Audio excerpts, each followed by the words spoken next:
తెలంగాణ రాష్ట్ర అవతరణ వేడుకలకు సర్వం సిద్ధమైంది. రాజధాని హైదరాబాద్ జిల్లా కేంద్రాలు సహా వాడవాడల పండగ వాతావరణంలో ఉత్సవాలు నిర్వహించేందుకు అన్ని ఏర్పాట్లు చేశారు.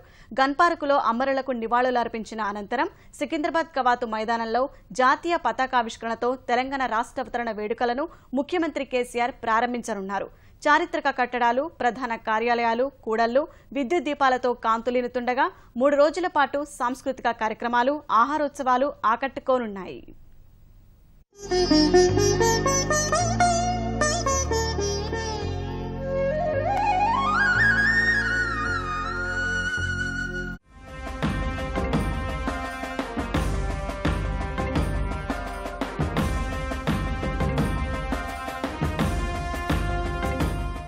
తెలంగాణ రాష్ట్రం ఆవిర్భవించి 3 ఏళ్లు పూర్తయిన వేళ రాష్ట్ర పండుగకు ముమ్మర ఏర్పాట్లు చేశారు. ఇవాళ్టి నుంచి 3 రోజుల పాటు రాష్ట్ర అవతరణ ఉత్సవాలను ఘనంగా నిర్వహించేందుకు తెరాస ప్రభుత్వం పెద్ద ఎత్తున ఏర్పాట్లు చేసింది. మొదట హైదరాబాద్ గన్ పార్క్ లోని అమరవీరుల స్తూపం వద్ద తెలంగాణ రాష్ట్రం కోసం అసూలుబాసిన అమరవీరులకు నివాళులర్పించనున్న ముఖ్యమంత్రి కేసీఆర్ తర్వాత సికింద్రాబాద్ కవాతు మైదానంలో జరిగే రాష్ట్ర అవతరణ వేడుకల్లో పాల్గొంటారు. జాతీయ పతాకాన్ని ఆవిష్కరించి గౌరవవందనం స్వీకరిస్తారు. అనంతరం తెలంగాణ 3 ఏళ్లలో సాధించిన ప్రగతి, వచ్చే 2 ఏళ్లలో చేయనున్న కార్యక్రమాలను వివరిస్తారు. ఈ ప్రసంగం చూసేందుకు ప్రత్యేక టీవీలు, భారీ తెరలు సిద్ధం చేశారు. ఉదయం 9 నుంచి మధ్యాహ్నం 12:30 వరకు ట్రాఫిక్ ఆంక్షలు విధించారు. హైదరాబాద్ తరహాలోనే మిగతా 30 జిల్లాలోనూ అమరవీరులకు నివాళులర్పించాక జాతీయ పతాకాన్ని ఆవిష్కరించనున్నారు. రాష్ట్ర అవతరణ దినోత్సవం సందర్భంగా నగర పోలీసు శాఖ 3000 మంది పోలీసులతో పటిష్ట భద్రత ఏర్పాటు చేసింది.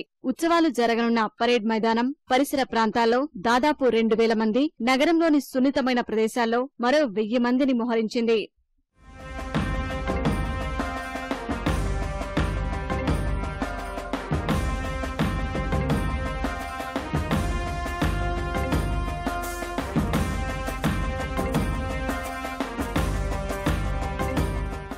తెలంగాణ రాష్ట్ర అవతరణ వేడుకలను 3 రోజుల పాటు నిర్వహించేందుకు విస్తృత ఏర్పాట్లు చేశారు. 3 రోజుల కార్యక్రమాల్లో భాగంగా తెలంగాణ చరిత్ర, సంస్కృతి ఉట్టిపడే విధంగా ప్రదర్శనలు నిర్వహించనున్నారు.